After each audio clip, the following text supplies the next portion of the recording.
کی بھینس. جو پاور گھر میں بھی یہی ہے. آپ چرس پیو, آپ کو صلواتیں سننے کو ملیں گی. آپ بری حرکتیں کرو, صلواتیں. لیکن اگر آپ پیسہ کما کے لا کے دینا شروع کر دو, پھر چرس چھوڑ ہیروئن پہ آ, پھر گھر میں آپ کو تانا نہیں. اب آپ پاورفل ہو گئے ہو. اب پتا ہے گھر والوں کو بھائی اس سے ہماری دال پانی کیا ہو گئی ہے, وابستہ. یہ میں اتنی ڈیٹیل آپ کو پتا ہے کیوں بتا رہا ہوں, اس لیے تاکہ طاقتور بننے کی کوشش کرو.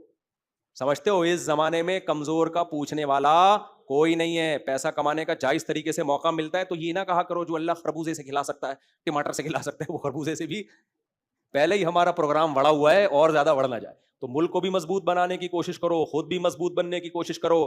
دیکھو میں بہت نالائق انسان ہوں, میں اپنی تعریفیں نہیں کرتا, مجھے پتا ہے میرے اندر کتنی برائیاں ہیں, لیکن کچھ چیزیں موٹیویشن کے لیے بتانی پڑتی ہیں. ہم کیوں دندناتے پھر رہے ہیں, ہم نے کیوں دوسری شادی کی, تیسری کی, کسی سے ڈرے نہیں, اس لیے کہ کسی سے قرضہ لیا ہی نہیں آئی بات. کبھی ایسا نہیں کہ کوئی پریشانی آئی تو سسرال سے 5 روپے مانگے ہوں. کیا خیال ہے, مانگ لیتے تو کر لیتے, پھر دوسری کے بعد تیسری کر لیتے, تیسری کے بعد چوتھی کر لیتے. سسرال کہتے کم بخت, جب مسئلے آتے ہیں تو ہم سے پیسے. حالانکہ میرے اوپر مسئلے آئے ہیں, ایسا کون دنیا میں ہوتا ہے مسئلے نہ آئے ہوں. میرے گھر والے ایک ونس اپون اے ٹائم بیمار تھے اور مجھے پیسوں کی شدید ضرورت تھی. سسرال کی طرف سے آفر بھی تھی, لے لے. میں نے کہا نہیں بھائی میرے پاس بہت پیسہ ہے, حالانکہ نہیں تھا. اب کیا کیا میں نے, کیا کیا بیچا, بکری داؤ پہ بکری. میں نے کہا بکری سے جا, میں نے تجھے اللہ کے لیے بکری بیچ دی, اور پتہ نہیں کیا کیا بیچا, مجھے بھول گیا میں. تو پرانا قصہ ہے, پیسے نہیں لیے. تو جو ہاتھ یوں کر کے زندگی گزارتا ہے وہ ہمیشہ بولو جھک کے رہتا ہے. جس کا ہاتھ اوپر ہوتا ہے وہ سر اٹھا کے جیتا ہے. ہاتھ اوپر ہونے کا مطلب یہ نہیں کہ کروڑ پتی بن جاؤ آپ, غریب آدمی بھی ہاتھ اوپر اٹھا کے جی سکتا ہے. ہاں, اپنا حق لینے میں گڑبڑ نہ کیا کرو. اب ایسا نہیں ہو کمپنی آپ کو تنخواہ دے رہی ہے, نہیں دے رہی, آپ کے ہم کبھی کمپنی کے سامنے ہاتھ نہیں. اپنا حق لینا ہاتھ پھیلانا نہیں کہلاتا, کیونکہ آپ نے اس کی خدمت کی ہے, کام پورا کیا, تو اب آپ کا رائٹ ہے. پھر تو کیس بھی کرو. آج ایک بندہ آیا میرے پاس کہ میرا بھائی جو ہے نا, چھوٹا بھائی وراثت کھا گیا, یہ کر رہا ہے, وہ کر رہا ہے. شاید پتہ نہیں وہ بیٹھے ہوئے وہی تھے یا کوئی اور تھے, آپ کی شکل کے تھے, آپ نہیں ہیں لیکن آپ کی شکل کا بندہ تھا. میں نے کہا کیس کر دے بھائی. کہہ رہے میرا چھوٹا بھائی ہے. میں نے کہا نکال پیسے اپنے. چھوٹا بھائی کا یہ مطلب ہے الو بنا بنا کے پیسے پھوڑتا جا رہا ہے. تو اپنا حق نہ چھوڑا کرو, کیونکہ اس سے حرام خوری کا موقع لوگوں کو اور ملتا ہے. میں بھی نہیں چھوڑتا اپنا. ایک آدمی نے مجھ سے صرف 7,000 روپے لیے تھے, دے نہیں رہا تھا. میں ٹائم آیا نا, میں اس کے گھر جا کے, اتنا بدتمیزی انسان, اللہ معاف فرمائے, یعنی میں اپنے بارے میں کہہ رہا ہوں, میں اس کے دروازے پہ جا کے بیٹھ گیا. میں نے کہا دے بھائی تو. کہہ رہا کیا ہو گیا, میں کہیں لے کے بھاگ رہا ہوں. میں نے کہا بھاگ ہی تو رہا ہے نا, اگر نہیں بھاگنا ہوتا تو دے دیتا ٹائم پہ. تو میں بیٹھ گیا. حالانکہ مجھے کوئی زیادہ ضرورت نہیں تھی, لیکن مجھے لچڑ لوگ پسند ہی نہیں ہے, پتہ نہیں کیوں. لچڑ آدمی کے پاس میرا دل نہیں چاہتا کہ 1 روپیہ بھی چھوڑو.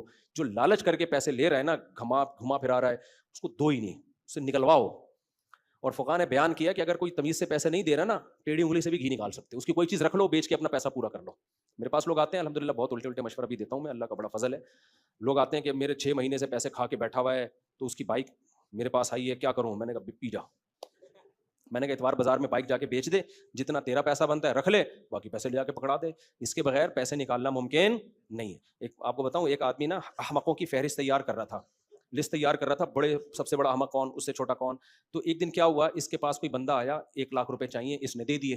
بعد میں اس کو خیال آیا کہ یار میں تو بڑا بے وقوف, مفتی صاحب نے اتنے بیانات بھی کیے کہ اس زمانے میں جو پیسہ دے وہ بے وقوف ہے, اس امید پہ کہ واپس ملیں گے, صدقے کی نیت سے دے دو الگ بات ہے. تو اس نے کیا کہا کہ یار میرے بیان سنے ہوں گے, اس نے کہا یار سب سے پہلے نا میرا نام ڈال دے احمقوں کی لسٹ میں. اپنا نام ڈلوا دیا کہ احمقوں کی لسٹ میں. کراچی میں, پاکستان میں جو کسی کو پیسے اس امید پہ دے رہا ہے کہ یہ ٹائم پہ واپس دے دے, وہ کم بے وقوف ہو سکتا ہے, بہت بڑا بے وقوف. اس نے کہا بے وقوفوں اور احمقوں کی فہرست میں سب سے پہلے نمبر پہ کس کو ڈال دے, میرا نام. پھر اور بھی بے وقوف لکھے اس نے نیچے. کیا ہوا, 1 ہفتے بعد وہ بندہ پیسے واپس لا کے دے دیے اس نے. اس نے کہا میرا ہٹا کے اس کا نام ڈال بھائی, ہٹا دے. اس نے کہا میں سمجھ رہا تھا میں ہی بہت بڑا بے وقوف ہوں, اب مجھے پتا چلا کہ مجھ سے بڑے بڑے بھی دنیا میں, یعنی مطلب یہ تھا کہ میں اس سے نہ لیتا تو یہ کیا کر لیتا. یہ بے وقوف سمجھ رہا ہے کہ یہ شاید میں زبردستی نکلوا لوں گا. کون نکلوا سکتا ہے بھائی. تو جو یہ تو خیر لطیفہ ہے, اس کو سیریس نہ لیں. لچڑ لوگ جو ہے نا, لچڑ, ان کے پاس کبھی بھی 1 روپیہ بھی مت چھوڑو. لچڑ پنا ہے کیا, یہ بھی جلد بازی ہے. یہ سارے بیان میرا جلد بازی کے